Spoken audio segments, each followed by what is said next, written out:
Good day everyone. Today, we will discuss about the national symbols. The national symbols are divided into two categories. First is the official. Second is the unofficial. Let us focus first to the official national symbols. According to the National Commission for Culture and Arts, or NCAA, official national symbols of the Philippines represent the country's traditions and ideals and convey their own national symbols to identify themselves from others and to unite its citizens through nationalism. Ang mga naturang pambansang simbolo ay may tuturing na opisyal kung ito ay naideklara o naiproklama na ng batas. Unang-una na nga sa opisyal na pambansang simbolo ng ating bansa ay ang ating watawat. Now, let us proceed on discussing our first official national symbol, the Philippine flag. The Philippine flag, as defined by the National Historical Commission of the Philippines, is made of silk, had a white equilateral triangle at the left containing a sunburst of 8 rays at the center, a 5-pointed stars at each angle of the triangle, an upper stripe of blue, and a lower stripe of red. The sun stands for liberty. The sunburst of 8 rays stands for the first 8 provinces to take up arms against Spain, which are Manila, Bulacan, Pampanga, Cavite, Batangas, Laguna, Tarlac, and Nueva Ecija. The 3 stars for the 3 island groups of the Philippines, which are Luzon, Visayas, and Mindanao. The white triangle signifies a Filipino hope for equality. The upper blue stripe stands for peace, truth, and justice, while the lower red stripe stands for patriotism and valor. According to Section 14 of RA 8491, also known as the Flag and Heraldic Code of the Philippines, a flag worn out through wear and tear shall not be thrown away. It shall be solemnly burned to avoid misuse or desecration. The flag shall be replaced immediately when it begins to show sign of wear and tear. Let us always observe our respect to our national symbols. The Philippine National Anthem is a product of revolution, a response to the need of revolutionary times that gave birth to it, and this need arose in 1898 when the revolution against Spain was in its second year and the Filipino victory was in sight. General Emilio Aguinaldo astutely recognized the need for national symbols to rally the nation against the enemy. Filipino composer Julian Felipe was tasked to arrange the instrumental composition under the orders of late President Emilio Aguinaldo, which was entitled Marcha Filipina Magdalena. The musical piece is said to be based in Spain's national anthem, Marcha Real in Francine Martínez, and was renamed as Marcha Nacional Filipina. It was accepted by the First Philippine Republic on June 11, 1898, and on the first Independence Day celebration on June 12, 1898. The composition was played by the Banda San Francisco de Malabon, known as today's Banda Matanda of General Trias. But still, without words, Felipe's music was simply a march. The need for lyrics was just as great as there was for the music. In December 1898, the Philippines was ceded by Spain to the United States of America in the Treaty of Paris. Having thrown off Spanish rule, the Filipinos found themselves under new colonial masters, the Americans. In February of 1898, the Filipino-American War erupted. The defiant lyrics to march the steering strains of Felipe were supplied by Jose Palma, a 23-year-old soldier who was as adept with the pen as he was with the sword. He wrote a poem entitled Pilipinas, and this was read to the Felipe composition. The anthem was readily taken by the young nation at war. But on March 23, 1901, the war with America ground to a halt with the capture of Aguinaldo in Palanang, Isabela. The first half of the century were years of jubilation for the Filipinos and their anthem. The American administrators discouraged the singing of the anthem, and in the 1920s, Palma's original Spanish lyrics underwent several English and Tagalog translations.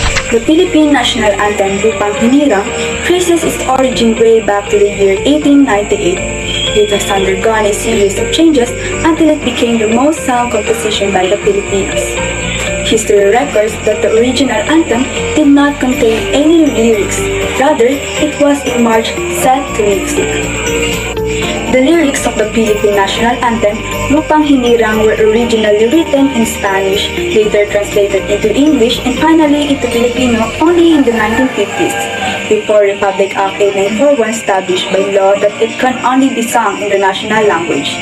In 1956, a new version penned by the Suriano Wikang Pambansa or Institute of National Language was adopted. Among other additional translations, it was the Lupang Hinirang by Felipe Padilla de Leon that was recognized as the lyrics for the national hymn in 1958, gaining more popularity than Land of the Morning lyrics. This revised composition came into law in 1998 and is now what we know and sing to this present day. Maka-Diyos, makatao, makakalikasan at makabansa is the national motto of the Philippines. Derived from the last four lines of the Pledge of Allegiance to the Philippine flag, it was adopted on February 12, 1998 with the passage of Republic Act No. 8491, the Flag and Heraldic Code of the Philippines during the presidency of Fidel V. Ramos. Its adoption came 12 years after the abolition of the country's previous motto, Isang Bansa, Isang Diwa, which was adopted during the presidency of Ferdinand Marcos in 1979. The motto has been interpreted as embodying a set of common core Filipino values, with each of the four being connected to one another. The motto was interpreted as showing that Filipinas love God first before anything else, and another one explains that the motto represents the duties of good Filipino citizens. The Philippine national motto cannot be in reverse order. Origin of the symbols of our national flag. Ano nga ba ang pinagmula ng mga simbolo at kulay disenyo ng ating pambansang watawat? Ang pambansang watawat ay sumisimbolo sa pagkakakilanlan, kultura at kasaysayan ng isang bansa. The white triangle symbolizes ang puting tatsulok ay sumisimbolo sa kalayaan, pagkapantay-pantay at kapatiran. The Great Seal of United States in 1789. Eye of Providence, adopted by Freemasonry in 18th century. Katipunan in 1892. The Philippine Revolution, mga revolusyonaryong laban sa pananakop ng mga Kastila. KKK, kataas-taasan, kagalang-galangan, katipunan ng mga anak ng bayan. Ang kulay pula sa watawat na ito ay sumisimbolo sa dugo. Katipunan provincial flags in 1894 and 1896. Ang simbolo ng araw ay nagmula sa mga watawat ng bansa sa South America. Ang Argentina in 1812, Peru 1822, Uruguay in 1822. Ang katipunan flags Andres Bonifacio, personal flag first used in August 23, 1896, magdiwang faction flag in Cavite. Ang walong sinag ng araw sa watawat ay sumisimbolo sa walong probinsya na nagalsa sa pananakop ng Espanya taong 1896. Ang Manila, Cavite, Bulacan, Pampanga, Nueva Ecija, Bataan, Laguna at ang Batangas. Ang tatlong bituin ay sumisimbolo sa tatlong isla sa Pilipinas. Una ang Luzon, pangalawa ang Panay at ang panghuli ay ang Mindanao.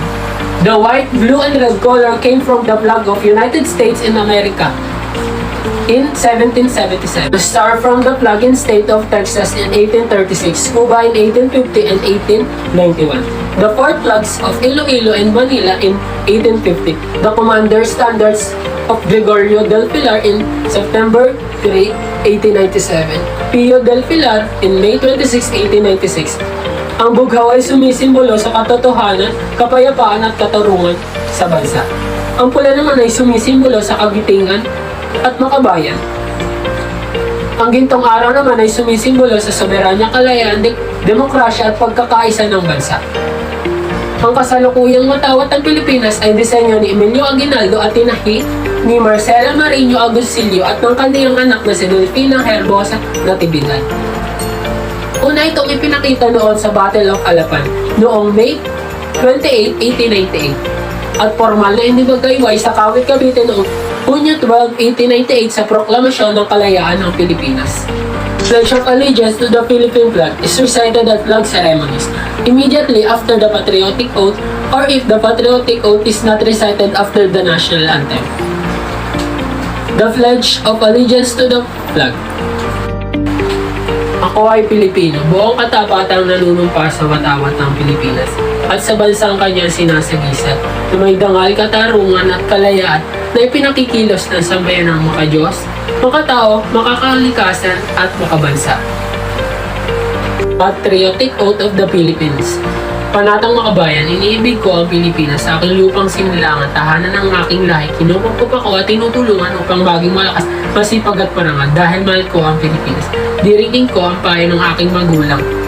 Susundin ko ang tuntunin ng paaralan. Tutuparin ko ang mga tungkulin ng isang mamayang makabayan. Naglilingkod, nag-aaral at nagdarasal ng buong katapatan. Inaalay ko ang aking buhay, pangarap, pagsisikap sa bansang Pilipinas. In relation to our national flag, here is the proper way to fold it.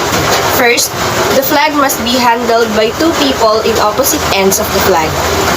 Second, the blue field must be aligned to the left-hand side of the person standing at the head of the flag or where the sun is before it is folded over. Third is flipping it over, and the blue field of the flag must be shown. Next is, another fold must be made cornering the flag lengthwise, completely hiding the red field. Fifth step is, one end of the flag must be folded diagonally to form a small triangle. Then repeatedly folded the same way, keeping the triangular shape intact. And lastly, the folded flag must have one of the stars and only a sliver of the blue field visible. Let us proceed on how we properly display our national flag. If flown from a flagpole, it's a blue field on top in time of peace, and the red field on top in time of war. If in a hanging position, the blue field shall be to the left of observer's point of view in time of peace, and the red field to the left of observer's point of view in time of war.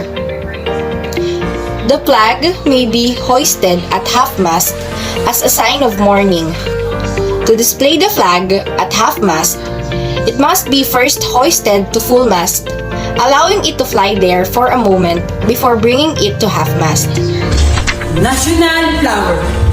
The Philippine national flower is called sampagita, also known as the Arabian jasmine or Jasminium samba.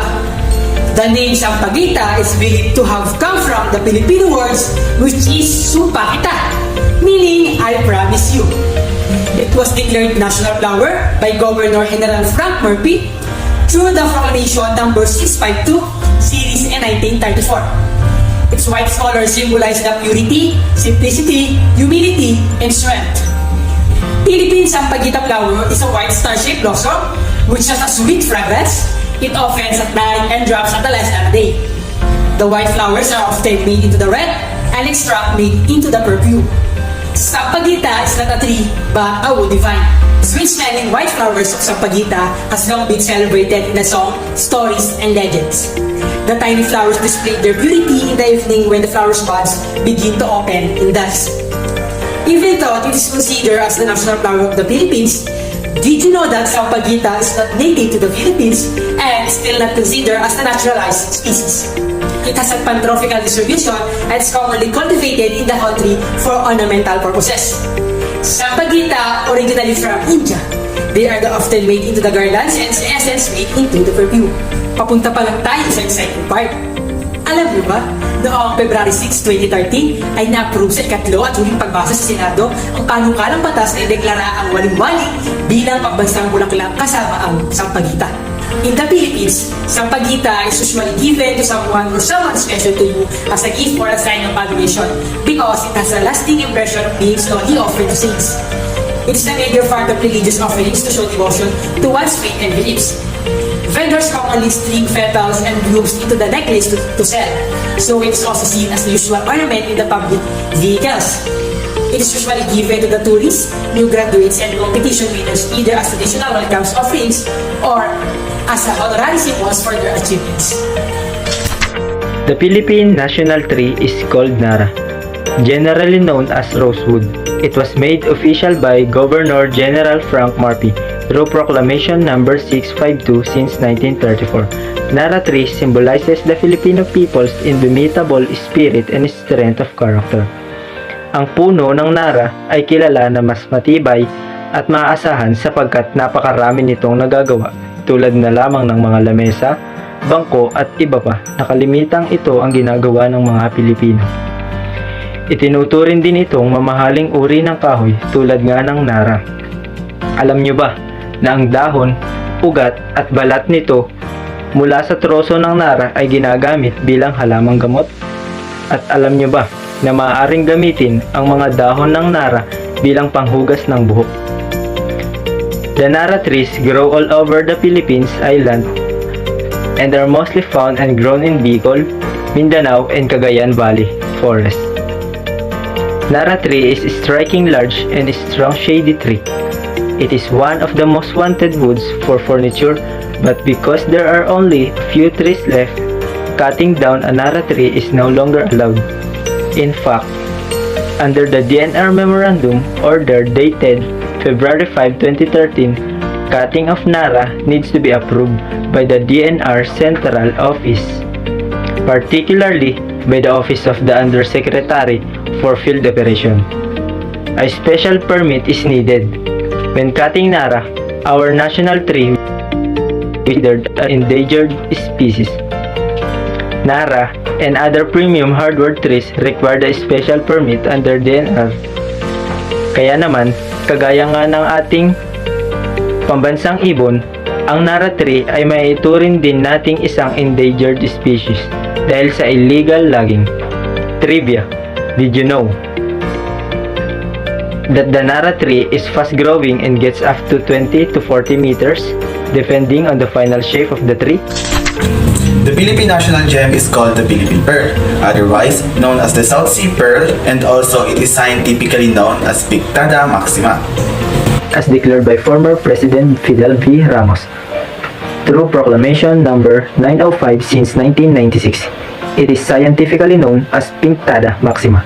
In fact, world's largest pearl was discovered by a Filipino diver in a giant trident under Palawan Sea in 1934. Alam nyo ba? The world's largest pearl was discovered by a Filipino diver in a giant trident under the Palawan Sea in 1934, known as the Pearl of Lao Tzu and Pearl of Allah. The gem weighs 14 pounds and measures 9 and 1/2 inches long and 5 and 1/2 inches in diameter. As of May 1984, it was valued at $42 million. It is believed to be 600 years old in Department of Tourism. Through it has now been trapped by another pearl in the Guinness World Records. It is size and it is still worthy of adoration. Did you know these pearls have a natural and rich golden color due to a breeding process that has been led to pure perfection? The gold leaf oyster produce the most beautiful and perfect golden pearls. Lustrous and large in size, their deep gold color is what makes them unique on the market. Kung isa ka sa mga taong nabighani sa gayuma na ibinigay ng South Sea Pearls at nagpasyang bumili ng Philippine National Gem, narito ang isang tiyak na paraan upang malaman ang isang tunay na perlas mula sa peke. The test you need to perform is called the touch test. First, you must hold two pearls, one each hand, and gently rub them against each other. Ang mga tunay na perlas ay karaniwang gumagawa ng bahagyang alitan kapag ipinahid sa isa pa dahil ang panlabas na layer ng nacre ay hindi perpektong makinis. Sa kabilang banda, ang mga peking perlas ay pantay na dumadaos-os sa isa't isa dahil sa likas na gawa nito. National sports. Arnis is in the Philippines like Japan is karate and Korea is taekwondo. It's both a martial art and a sports whose origins are still largely unconfirmed because of lack of documentation. It's known by two other names, Kali and Eskrima, and makes use of both bladed weapons, batons or sticks, and bare hands. Did you know that Arnis helps to develop hand-eye coordination which can result in enhanced athleticism and more efficient performance of daily function? And also, Arnis develops quicker reflexes and reaction times which is important for self-defense. So the question is, when it became as a national symbol? It became a national symbol in 2009 when President Gloria Macapagal Arroyo signed Republic Act 9850 into law. The official adoption of arnis as the national martial art and sport shall be promulgated by inscribing the symbol of arnis in the official seal of the Philippine Sports Commission and by making it as the first competition to be played by participating teams on the first day in the annual Palarong Pambansa. Filipino arnisadors are fiercely proud of their country, which is the Philippines, and the sports that symbolizes their spirit of battle and revolution is arnis. Next is national bird. The Philippine national bird is called Philippine eagle, scientifically known as Petaicopa jeffreyi.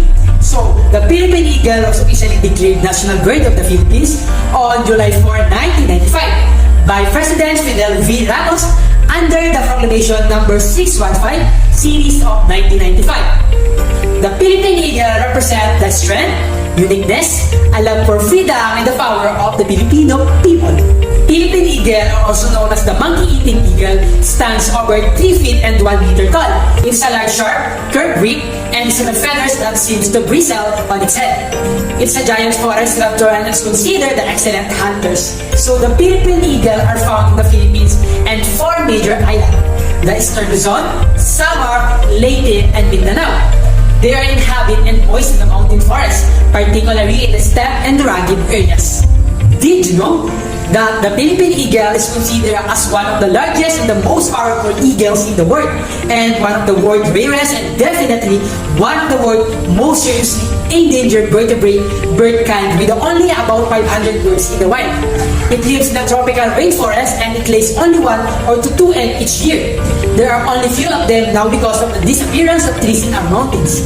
Pero alam niyo ba, or may nakapansin ko sa inyo, na ang Philippine eagle ay nakalagay sa logo ng Boyset o your pintura because it symbolizes the company's wholehearted acceptance and responsibility towards the environment. Ayun nga sa kanilang tagline, to a brighter future for the Philippine eagle. Quick facts about the Philippine eagle. So first, it was chosen as the official mascot in the 2005 Southeast Asia Games. Next one is, it can survive in the captivity for up to 40 years but far less in the wild.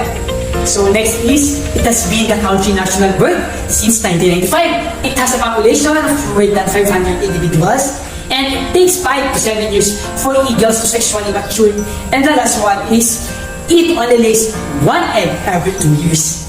Philippine eagle is threatened by the destruction of nesting sites as a result of deforestation.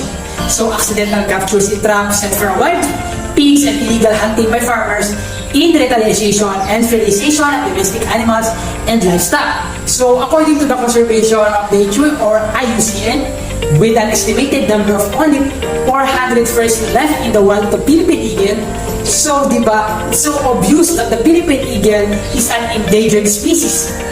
Kaya naman, we must protect them. So by simple implement habitat management scheme for the benefit of wildlife and local people. Also by the development and support for the Philippine Eagle Conservation Plan and at the local level. And the most important thing is by protect the special places where they live. So in that way, we can protect the Philippine eagle. Long recognized in the culture's history books as our national hero, Dr. Jose Protasio Rizal Mercado E. Alonso Realonda's status as our national hero has not been the subject of debate for the common one. Ang mga eskolar ay nagtatalo kung sino pa talaga ang pambansang bayani. Sina Jose Rizal, Andres Bonifacio, Emilio Aguinaldo, Apolinario Mabini, Marcelo H. Del Pilar, Sultan Dipatuan Kudarat, Juan Luna, Melchor Aquino at Gabriela Silang ay inlistahan ni dating Pangulong Fidel V. Ramos bilang mga karapat-dapat bigyan ng titulong pambansang bayani. Ang listahang ito ay hindi pa naaaksyonan mula nang isimite ng mga National Heroes Committee noong Nobyembre 22, 1995. According to the National Commission for Culture and the Arts, there is no law, executive order, or proclamation that has been enacted or issued proclaiming any Filipino historical figure as our national hero. Walang opisyal na deklarasyon na nagpapatunay na si Rizal ang ating pambansang bayani. ito ay marahil maaari itong mag-trigger ng maraming kahilingan para sa mga proklamasyon. Isa pang posibilidad ay ang mga proklamasyon ay maaaring mag-trigger ng mga debate na kinasasangkutan ng mga makasaysayang kontrobersya tungkol sa mga bayani.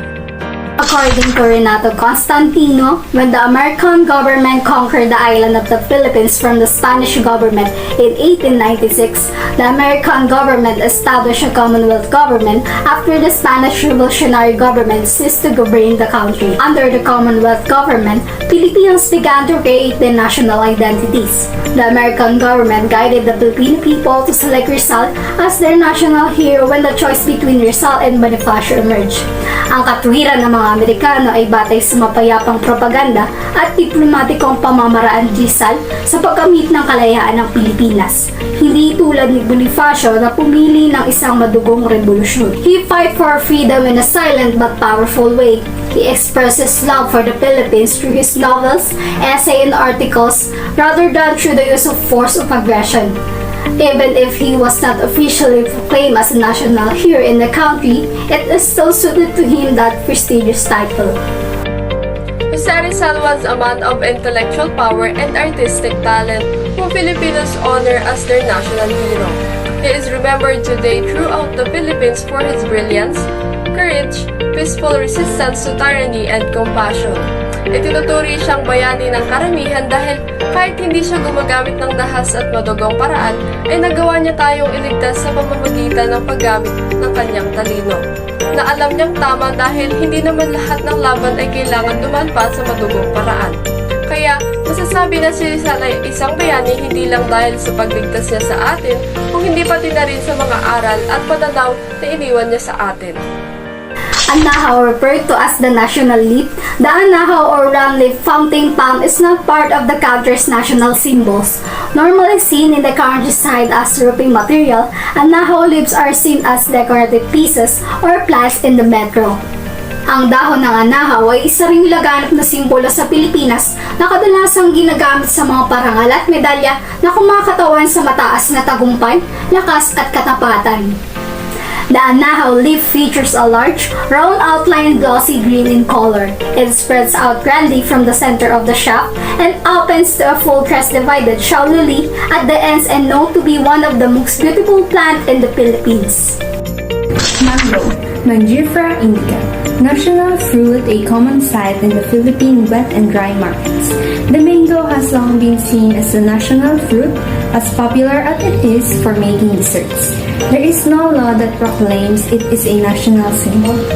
Philippine mango is recognized worldwide for its best qualities, which cannot be eaten by any kind of mangoes around the globe. Philippine mango is an ideal dessert, served in many ways and has been known as the fruit of gods. Ang mga Pilipino ay napakahilig sa mangga. Maaari itong kainin ng plain, processed, dried, o frozen.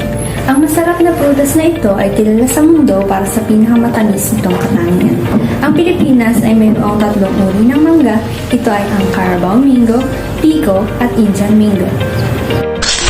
National animal: if common men have dogs as their best friend, then the Carabao or Philippine water buffalo is the Filipino farmer's best friend. Their beast of burden, kaya nitong gawin halos lahat mula sa paggawa sa sakahan, pagdadala ng magsasaka at ang mga produkto nito. Ang mga kalabaw ay masisipag at malakas na maihalin tulad natin sa mga Pilipino. Ngunit without any laws to recognize them, they remain an unofficial symbol of the country. The Carabao or the Kalabaw in Filipino is a tame type of water buffalo, being the farm animal of choice for pulling the plow and the cart used to tow farm produce to market. Carabaos are warmly associated with the farmers. Its lifespan is 18 to 20 years and the female Carabao can deliver 1 calf each year. Bahay National House, the humble Bahay Kubo or Nipaha, is still seen in some parts of the country, particularly in the provinces. While it has long been a symbol of Filipino homes, it has not been recognized as a national symbol. Bahay Kubo is a shelter made out of bamboo and palm leaves. It is a good place to take a rest and eat typical food in the farm because of its material which allows good ventilation.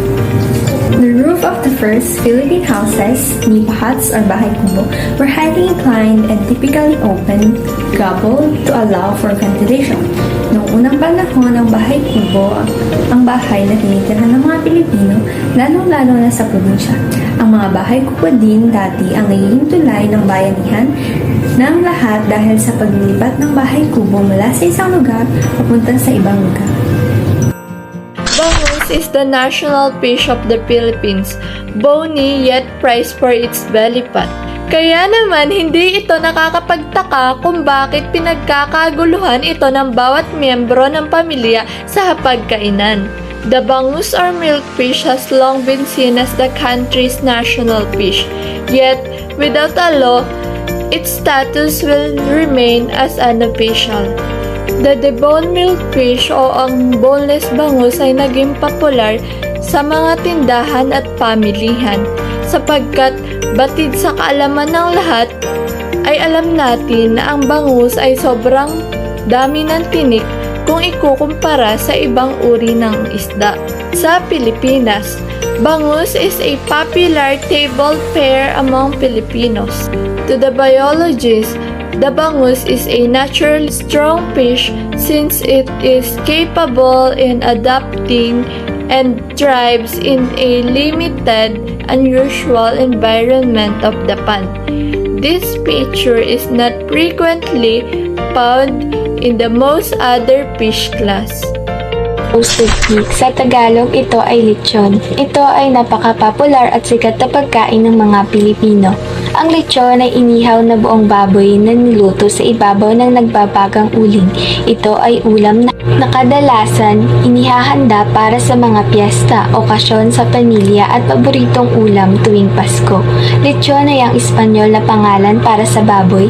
Sa Pilipinas, ang ibig sabihin ay spit roasted pig. Lechon ay inihahanda sa pamamagitan ng pagpuno sa loob ng baboy ng mga iba't ibang pampalasa at nilalagyan ng kahoy sa gitna. Baboy ay dahan-dahang iniihaw sa ibabaw ng nagbabagang uling sa loob ng maraming oras. Nagiging mapula-pula at nagiging malambot ang laman ng lechon. Nilalagyan nila ito ng sausawan. Philippine National Costume for Men o mas kilalang barong Tagalog. Ang barong Tagalog ay isang antak o maluwag na kamiseta na maselang tela na nagpapakita ng Chinese. Mahangin na topikal na anyong inyo Malayan at pinakamahabang epekto ng impluensyang Hindo at ang pandekorasyong pagkabihag ng European men's clothing. Mukhang meron ang barong na panatili ang pangunahing hitsura nito mula noong una itong isinusuot. Halos hindi napapansin sa paglipas ng taon ang bilog na leeg ng barong, tuwid, mahabang manggas at mid-tight hemline ay resourcefully customized na may kwelyo, cuff and gilid slit. Barot saya is the national costume of the Philippines for women. Barot saya is a two-piece type of clothing. It is a collarless blouse and skirt which means baro at saya. The baro at saya is made of 4 parts.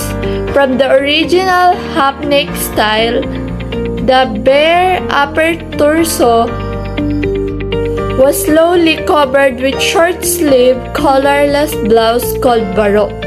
The baro is a thin type of fabric that made out of pinya. Saya, on the other hand, is a long skirt that they use to cover the lower body part of the women.